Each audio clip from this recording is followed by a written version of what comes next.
46 people. That's how many died when a bridge collapsed into a freezing river in West Virginia in December 1967. A bridge that residents had spent the entire previous year insisting something was warning them about. Something with red eyes and a 7-foot wingspan. Something the government has since sealed off an entire tract of land to keep the public away from, permanently, to this day. Here's the timeline nobody wants to say out loud in one sentence. November 12th, 1966. A group of gravediggers working a cemetery near Clendenin, West Virginia, look up from their work and watch something massive move tree to tree above their heads. Too fast and too large to be any bird they recognized. They don't report it to the papers. They just remember it. 3 days later, everything changes. November 15th, 1966. Two young couples, Roger and Linda Scarberry, Steve and Mary Mellett, are driving near an abandoned World War II munitions site just outside Point Pleasant, an area locals call the TNT Area, when their headlights catch something standing at the old gate. 7 feet tall, wings folded against its back. Two enormous eyes that don't blink. They glow, red, reflecting the headlights back like a cat's, except nothing about the shape belongs to any cat. For a second, nobody in the car said anything. Then someone screamed, and Roger hit the gas.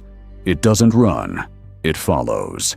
The couples said it paced their car at speeds well over 60 miles per hour without a single visible wing beat, gliding alongside them in total silence until they finally lost it somewhere past the edge of town. One of them would later tell a reporter something that stuck with researchers ever since. If I had seen it while by myself, I wouldn't have said anything. But there were 4 of us who saw it. They went straight to the police that same night, still shaking, still talking over each other, trying to describe something none of them had words for. The police didn't laugh them out of the station. They took a statement. And then more calls started coming in. That's development number 1. Here's number 2. And it's the one that should actually worry you. Within days, the sightings weren't isolated anymore.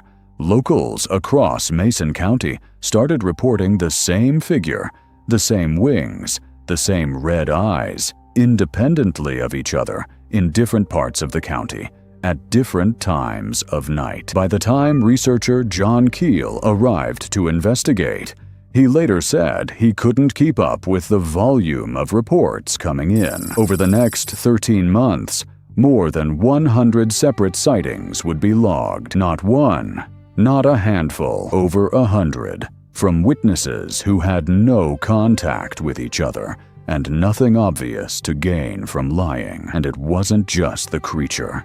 Telephones started cutting out mid-call with strange interference. Police radios glitched. Pets went missing. Lights moved across the night sky in patterns nobody could identify as aircraft. Point Pleasant spent 13 straight months feeling like the air pressure itself had changed. Then came the men in suits. Residents who'd reported sightings started describing visits from strangers. Calm, expressionless men who showed up unannounced, usually alone, usually within hours of a report reaching the local paper or police log, as if they already knew before most of the town did.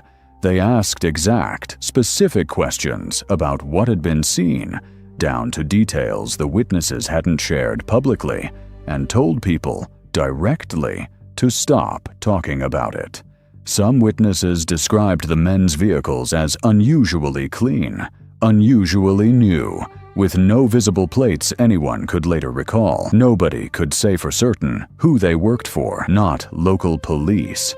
Not any agency that ever gave a name. Witnesses used the same word to describe them independently. Hollow, like the questions were rehearsed, and the men asking them weren't entirely used to human conversation. To this day, no government agency has ever confirmed sending anyone to Point Pleasant to question witnesses, and no one has ever explained who did, or how they always seem to know exactly who to visit. Here's where the story stops being just a monster sighting and starts being something you have to ask real questions about.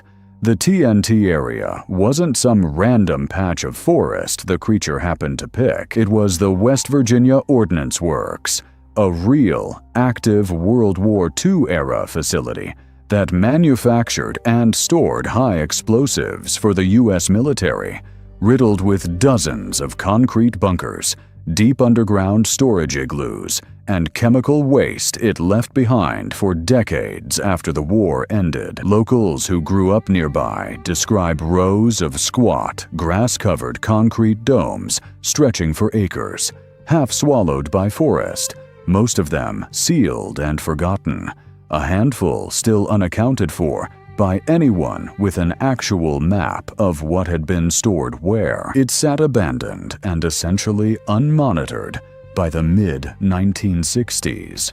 Exactly the kind of overlooked, restricted, half-forgotten government site where nobody official was paying close attention to what was going on inside the fence line, or willing to explain what, if anything, was still buried there. It gets worse. In 1983, 16 years after the sighting stopped, the federal government formally designated the TNT Area a Superfund site, officially legally recognized as contaminated with hazardous waste, serious enough to require federal cleanup under the Environmental Protection Agency's own strictest classification system, reserved for sites posing genuine risk to human health and the environment. That designation is real.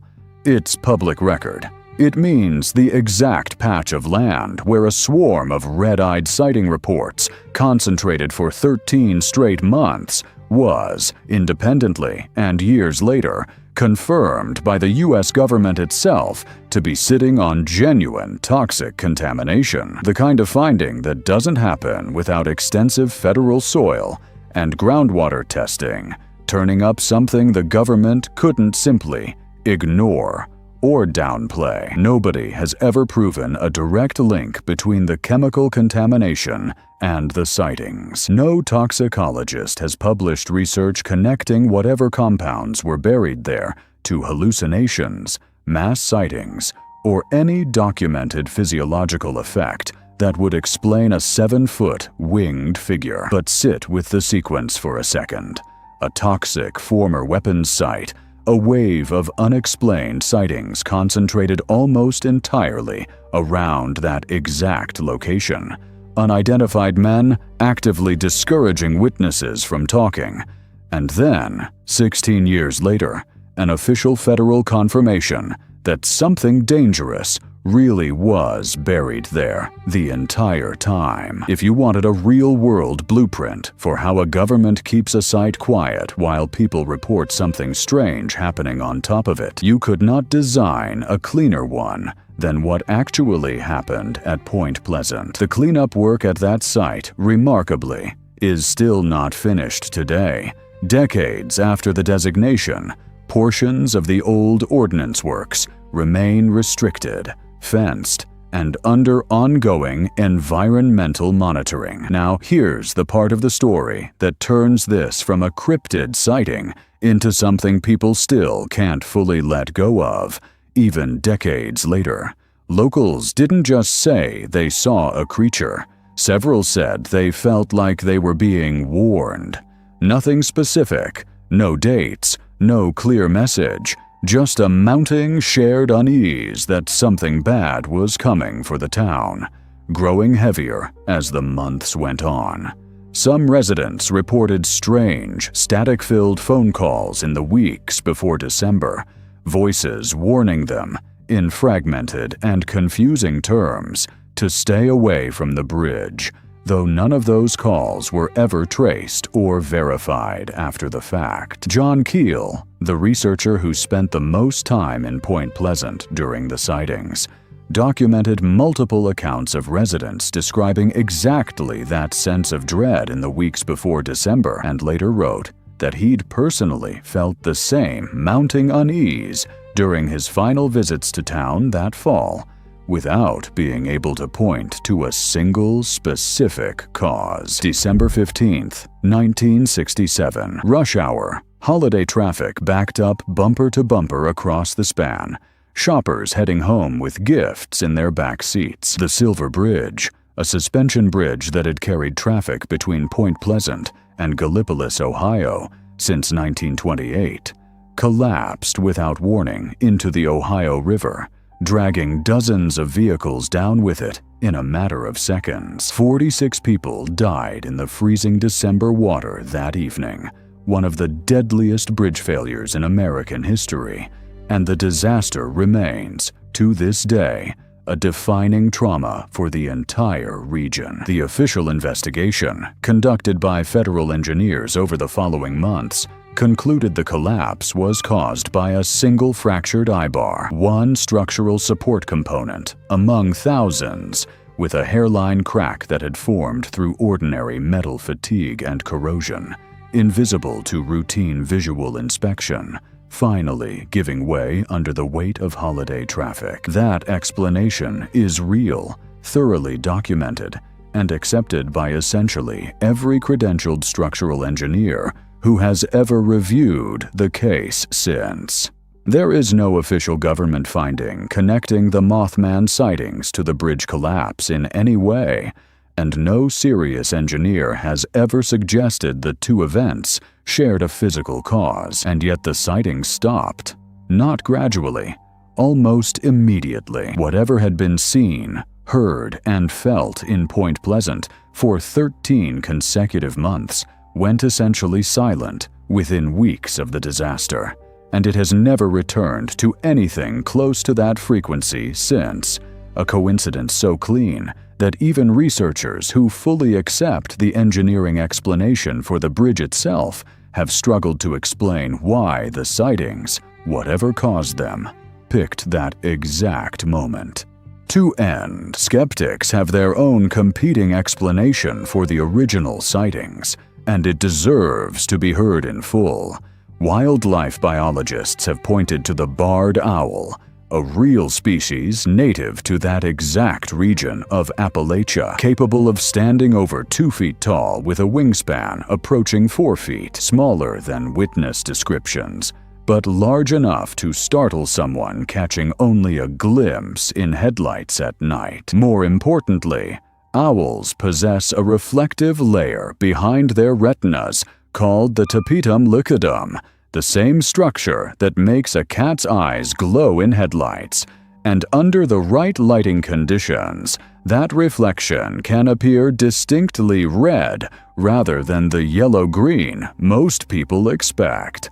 A large, startled owl, wings spread, caught directly in a car's headlights on a dark forest road, could plausibly account for at least some of the earliest, most influential reports, though skeptics have never fully explained the sheer volume, consistency, and specificity of over 100 separate sightings across 13 months, or the reported speed of the creature pacing a car at highway velocity with no visible wing beat.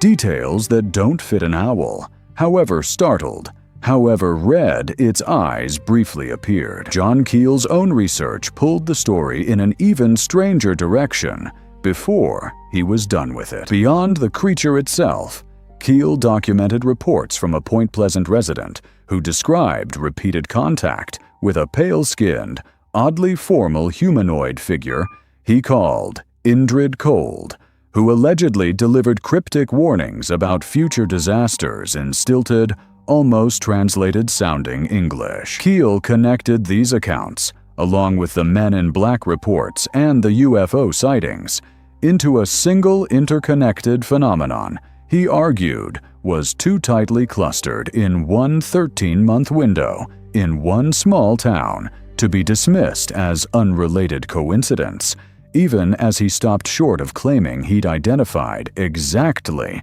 what that phenomenon actually was. Here's one more detail investigators keep coming back to.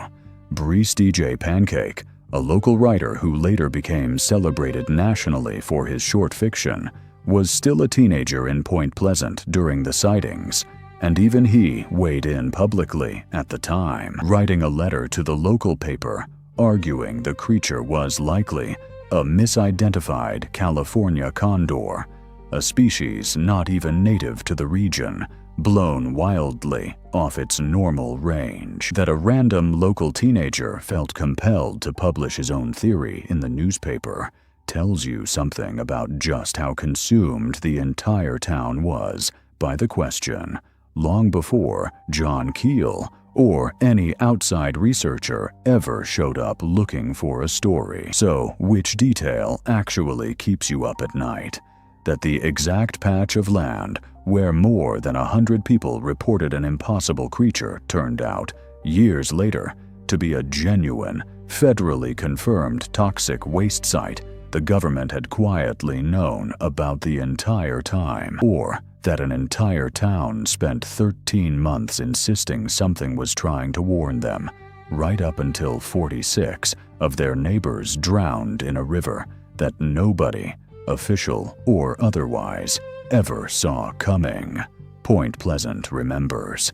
There's a 12-foot stainless steel statue of the creature standing in the middle of town today, cast with the same folded wings and blank staring eyes witnesses described in 1966, and a dedicated museum a short walk away, its shelves lined with original police reports, newspaper clippings, and witness statements collected across nearly 6 decades. Every September, the town still holds a festival in its name, drawing thousands of visitors from around the world who walk the same TNT Area roads where it all started, past the same concrete bunkers, some still fenced off behind faded environmental warning signs. The Superfund cleanup, decades later, is still technically ongoing, and nobody in Point Pleasant has ever fully agreed on whether the Mothman was a warning,